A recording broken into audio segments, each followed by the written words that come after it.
চিন্তা হচ্ছে, বড্ড চিন্তা হচ্ছে আজকাল। কিসের চিন্তা মহারাজ? আমি ভাবছি পণ্ডিত না হয় পড়াশোনার দিকটা সামলাচ্ছে, কিন্তু সে তো একা। কোনো কারণে পণ্ডিত অসুস্থ হলে বা রাজ্যের বাইরে থাকলে সামলাবে কে? আমার রাজসভায় কার কি বিদ্যা দৌড় সে তো আমার ভালো মতোই জানা আছে। কাজ চালানোর মতো বিদ্যা তো আমার আছে মহারাজ। আমারও পেটে বিদ্যে না থাকলে কি আর আমি গ্রহ নক্ষত্রের চাল চলন পড়তে পারি? আমি কবিতা লিখি, আমারও বিদ্যা নেহাত মন্দ নয়, আমি জানি। আমিও কিছু কিছু জানি মহারাজ, নিজের মুখে আর কি বলি। জড়িবুটি নিয়ে নাড়াচাড়া করলেও প্রাচীন পুঁথিপত্র নিয়ে চর্চা তো আমাকে করতেই হয়।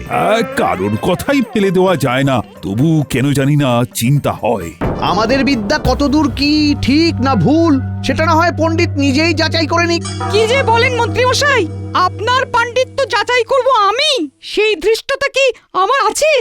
বিদ্যা যা আছে সেটা তো না থাকারই মতো, তাই যাচাই করি বা কি হবে?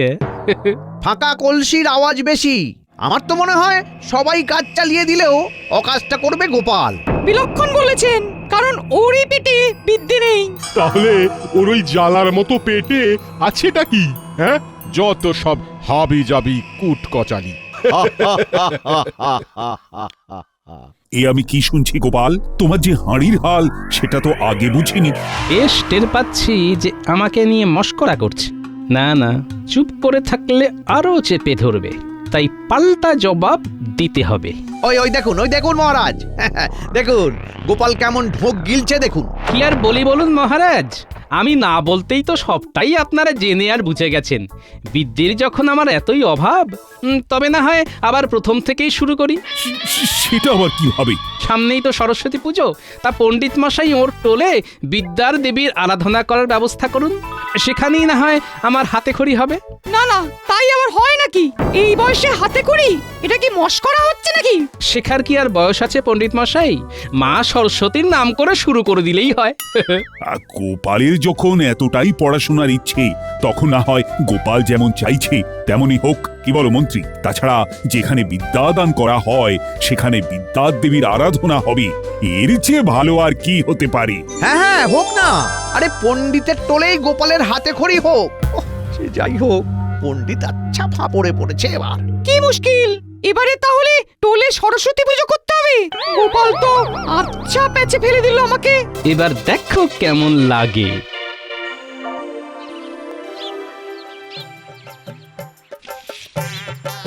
এই দেখো গিন্নি, আমি কিন্তু একেবারে কোমর বেঁধে নেমে পড়েছি।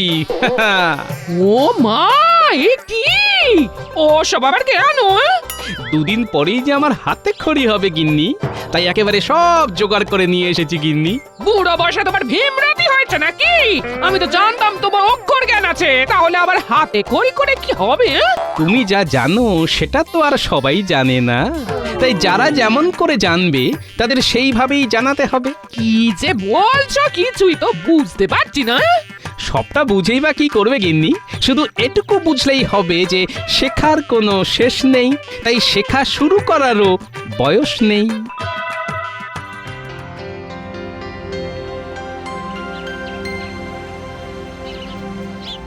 কিভাবে কি হবে কিছুই তো বুঝতে পারছি না। পুজোর জন্য সব ব্যবস্থা করা কি আর মুখের কথা? মহারাজ তো বলেই সার, এবার আমার যত মাথা ব্যথা। তোমার মাথা ব্যথা হলে আমি তার দাওয়াই। বলো না কি চাই, আমি হাজির করে দিচ্ছি। কি আর চাইবো মন্ত্রী মশাই, এই পুজো পুজো ভেবে যে আমার চোখে ঘুম নেই। আমি থাকতে এত চিন্তা করার কিছু নেই, আমি যখন আছি তখন সব সামলে দেব। সামলে দিলেই ভালো। উফ, গোপালের জন্য যে কোথা থেকে কি হয়ে গেল। গোপাল বেকায়দায় ফেলতে চাইলেও আমি ঠিক কায়দা করে উদ্ধার করে দেব। ঘাবড়াচ্ছ কেন? জোগাড় যন্ত্র সব হবে, শুধু মূল্য ধরে দিলেই হবে। সেই মূল্য অর্থ বের করাটাই তো আমার কাছে আরেক দুশ্চিন্তার কারণ। হ্যাঁ সেটি তাহলে তো আবার নতুন করে ভাবনা চিন্তা করতে হবে দেখছি। আরে ওই ব্যাপারে মহারাজের কাছেও হাত পাতা যাবে না। কি যে করি। তোড়জোড় করার জন্য আমরা চলে এসেছি পণ্ডিত মশাই। হ্যাঁ পণ্ডিত মশাই, পুজোর ব্যাপারে আমাদের যা করতে বলবেন আমরা তাই করব। আমাদের টোলে পুজো হচ্ছে বলে কথা, হাত গুটিয়ে বসে থাকলে কি আর চলবে? কাজ করবি, কিন্তু কি কাজ করবি বলতো? আহা, আরে কাজের কি অভাব আছে? এদের কাজে লাগিয়ে দিলে পুজোর অর্থের ব্যবস্থাও একেবারে হই হই করে হয়ে যাবে। সেটা আবার কি করে? তার জন্যই তো আমার বুদ্ধি লাগবে। সাধে কি আর বলি, মুশকিলে পড়লে আমি মুশকিল আসান হব। তোরা আয়, তোদের সবটা বুঝিয়ে দিই এবারে, আয়।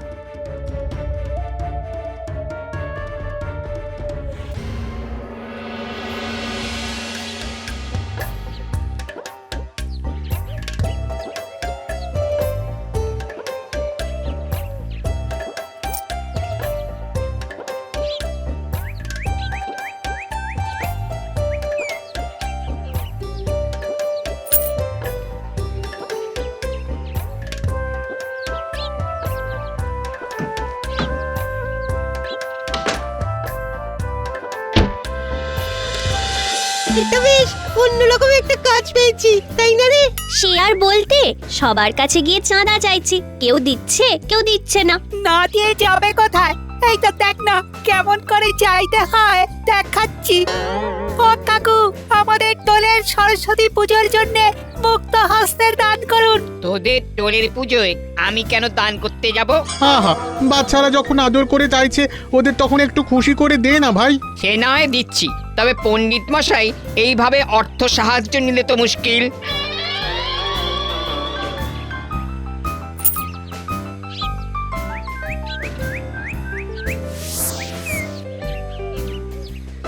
চল এবার বরং গোপাল দাদুকে গিয়ে ধরি। হ্যাঁ হ্যাঁ, দাদু কিছুতেই আমাদের খালি হাতে ফেরাবে না। ও গোপাল দাদু, যেমন পারো তেমন কিছু সাহায্য করো তো আমাদের। মন্ত্রী মশাই আর পণ্ডিত মশাই টোলের পুজোর জন্য অর্থ সংগ্রহ করতে বলেছেন আমাদের। বলিস কি, পণ্ডিত শেষে পুজোর জন্যে এইভাবে অর্থ সংগ্রহ করছে? বাচ্চাদের চাঁদা তুলে দিতে হবে তাই বলে? ও তো কথায় তোমার কাজ কি? ওদের চাঁদা দিয়ে দিলেই তো মিটে যায়। না না, তাই কি করে হয়? এমনি এমনি তো চাঁদা দিয়ে দেওয়া যাবে না। আরে তাই বলে বাচ্চারা বাড়ি বয়ে এলো আর তুমি ওদের খালি হাতে ফিরিয়ে দেবে? আহা, এত রেগে যাচ্ছ কেন? ওদের হাত আমি ঠিক ভরে দেব, তবে একটু অন্যভাবে। দাদু যে কি বুদ্ধি বের করেছে কে জানে। জানবি জানবি, তোরাও জানবি। এখন আমি যেমন বলছি তেমন করবি, চল, তারপরে দেখ কি হয়।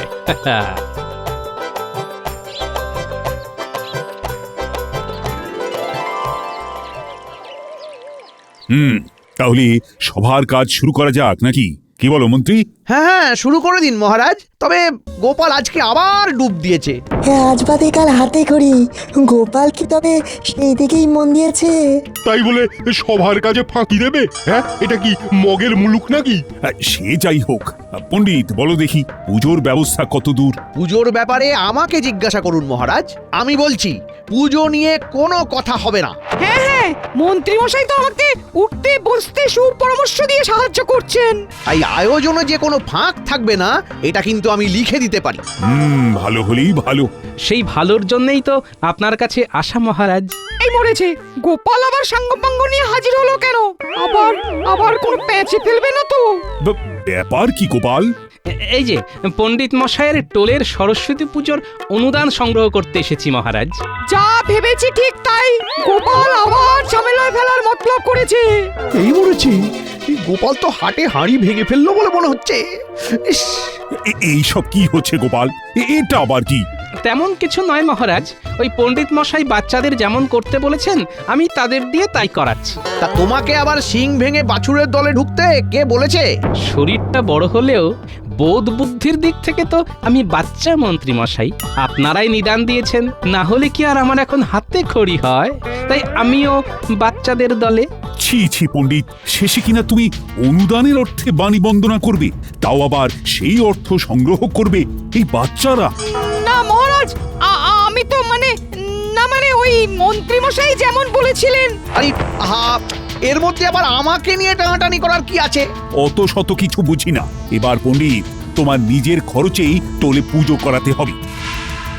তবে যেহেতু গোপাল এই পুজোর সাথে ভীষণভাবে যুক্ত, তাই বাচ্চাদের সঙ্গে সঙ্গে গোপাল তোমাকে সাহায্য করতে পারে, এর বেশি কিন্তু কিছু নয়। ওতেই তো যা হওয়ার হয়ে যাবে মহারাজ। গোপালের জন্য সব তাল কেটে যাবে। হাল কেটে কুমির ডেকে আনলে তার ফল তো ভোগ করতেই হবে পণ্ডিত।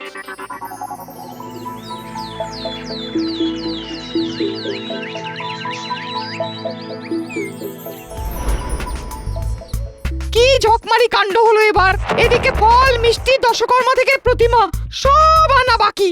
গোপালই তো পাকা ধানে মইটা দিয়ে দিল। সেটা তো দেখতেই পেলাম, কিন্তু বাকি কাজ কিভাবে সামলাবো সেটাই তো বুঝতে পারছি না। তাহলে আর কি, আমাকেই হাত লাগাতে হবে। সেই গুড়ে তো পালি মহারাজ এমন ফতোয়া দিয়েছেন যাতে গোপাল যখন তখন এসে পুজোর আয়োজনে নাক গলাবে। তার মানে গোপালকে দায় দায়িত্ব দেওয়া যেতেই পারে। সেটা কি দেওয়া ঠিক হবে? সেটা তো দিতেই হবে, আর তাহলে গোপালকে কলে ফেলা আরো সহজ হবে। হ্যাঁ, দাও দাও দাও, গোপালকে আরো বেশি বেশি পুজোর দায়িত্বটা দাও, বাকিটা আমি ব্যবস্থা করে রাখছি। কেমন?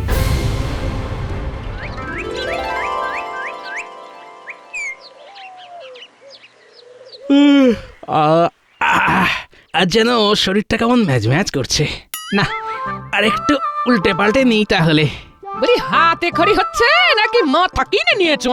বাজার দোকান করতে হবে, না হলে পেটে বিদ্যে কেন কোনো খাবারও থাকবে না। হ্যাঁ,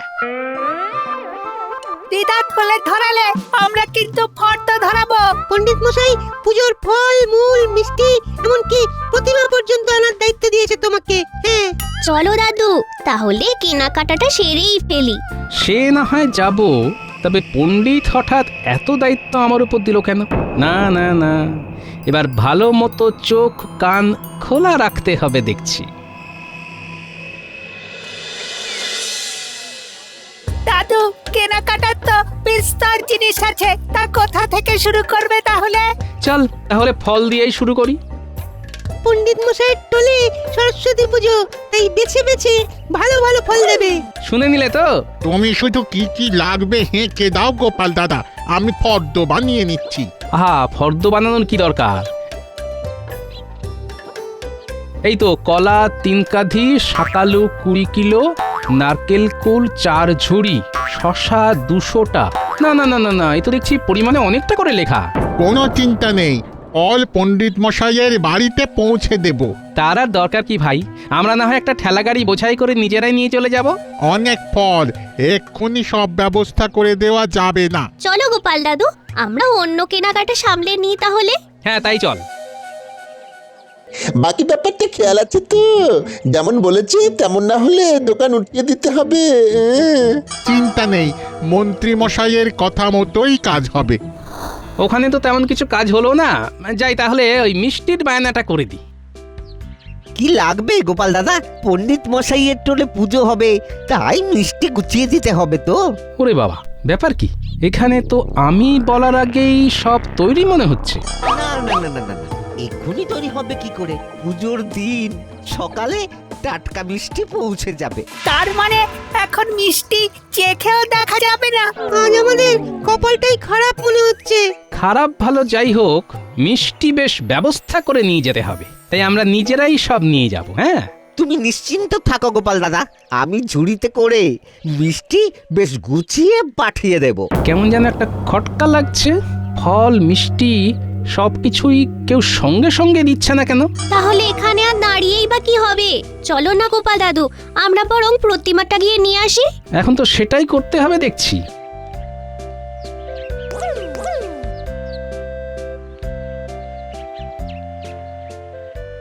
এই যে ভোলা দাদা, এবারটা তো ভালোই সামলে দিলে, তবে মন্ত্রীমশাইয়ের কথা আবার মনে করিয়ে দিতে হবে না তো?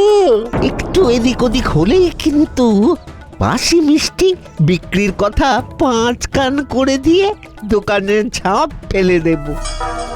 কথাটা যেন খেয়াল থাকে। কাজ তো মন্ত্রী মশাইয়ের কথা মতোই হবে, সেটা নিয়ে ভাবতে হবে না। তাহলে আমরা আর কিছু ভাবছি না। হ্যাঁ, ও গোপাল দাদু, এত কি ভাবছো বলো তো? হ্যাঁ, তোমার কি কোনো প্রতিমাই পছন্দ হচ্ছে না নাকি? দাদুর চোখ কি আর আমাদের মতো যে যেটাই দেখবে সেটাই পছন্দ হয়ে যাবে? না না, ঠাকুরের মূর্তি কি আর অপছন্দের হয়? তবে তারই মধ্যে একটু দেখে শুনে নিতে হয়। দেখাশোনা নিয়ে ভেবো না গোপাল দাদা, সবটাই আমি দেখে শুনে দেব। দেব না করে এখনই দাও দেখি।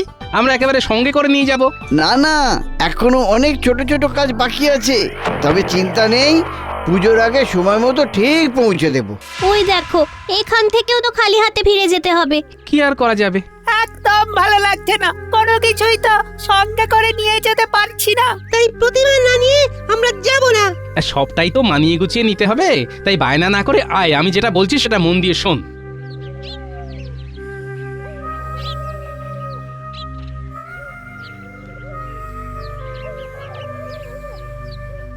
ওই দেখ, এখান থেকে ও খালি হাতে বিদায় হয়েছে। চল বটা চল, এবার আমাদের ওই কুচির কাজটা সেরে ফেলি।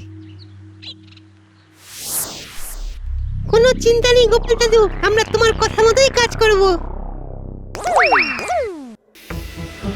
এই তো, আমাদের যেটা নেওয়ার সেটা সরিয়ে নিয়েছি, এটা আবার আমরা মন্ত্রীমশাইকে উপহার দেব। আমি না হয় সাজিয়ে গুছিয়ে পণ্ডিত মশাইয়ের বাড়ি প্রতিমা পাঠিয়ে দেব।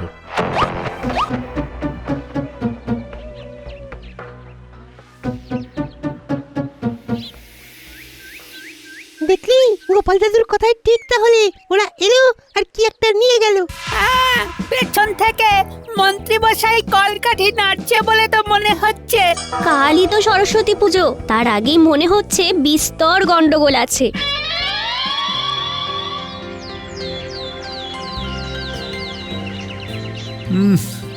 আমি তৈরি হয়ে দাঁড়িয়ে আছি, কিন্তু সভাসদদের কারোর তো দেখা নেই।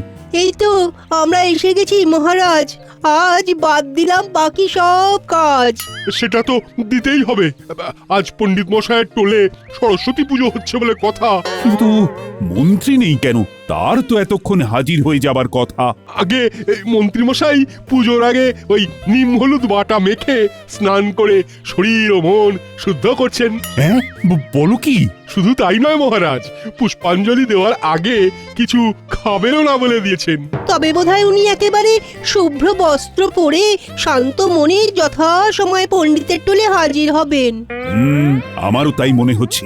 না না, আর দেরি করে কাজ নেই, চলো আমরা বরং গুটি গুটি পায়ে টোলের দিকে হাঁটা লাগাই। ওদিকে গোপালও বোধহয় চলে এসেছে এরই মধ্যে।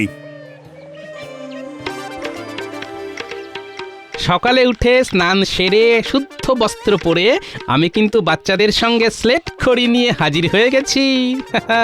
সেটা তো দেখতেই পাচ্ছি, তবে এবার আমাকে আমার কাজটা করতে দাও। যা যা, তোরা আলপনাটার ব্যবস্থা কর। আমি বরং ততক্ষণে মূর্তির সামনে জল ভর্তি ঘট বসিয়ে তার উপরে আম্রপত্রটা রাখি। সে তুমি যতই করো, দুর্ভোগ কি আর এড়াতে পারবে? ও গোপাল দাদু, আমরা কিন্তু পুজোর স্থানের একপাশে হলুদ, সিঁদুর, চাল দিয়ে সাজিয়ে রাখছি। ভালো করেছিস। এই তো, এইদিকে ফল আর মিষ্টিও চলে এসেছে, প্রসাদ তৈরি। আমরাও তৈরি।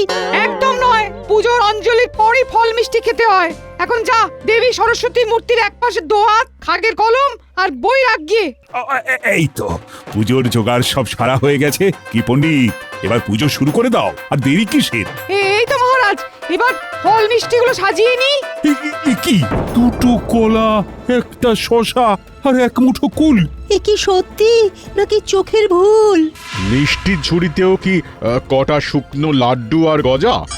এটা আবার কেমন মজা? হ্যাঁ, ছি ছি পণ্ডিত, টোলের পুজো এইভাবে নম নম করে সেরে দেবে ভেবেছিলে?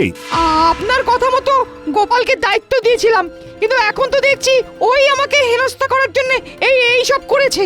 মহারাজ, আমাদের মনে হয় ওই ঠাকুরের মূর্তি উন্মোচন করে পুজো শুরু হওয়ার আগে ওই একবার আপনাদের মন্ত্রী মশাইয়ের বাড়ি যাওয়া উচিত, এক্ষুনি। আবার কি হলো? একটা রহস্য আছে, এবং এই রহস্যের পেছনে বটা ঘটা ও মন্ত্রী মশাই জড়িত আছেন। আমরা নিজের চোখে বটা ঘটাকে লুকিয়ে কিছু একটা নিয়ে যেতে দেখেছি।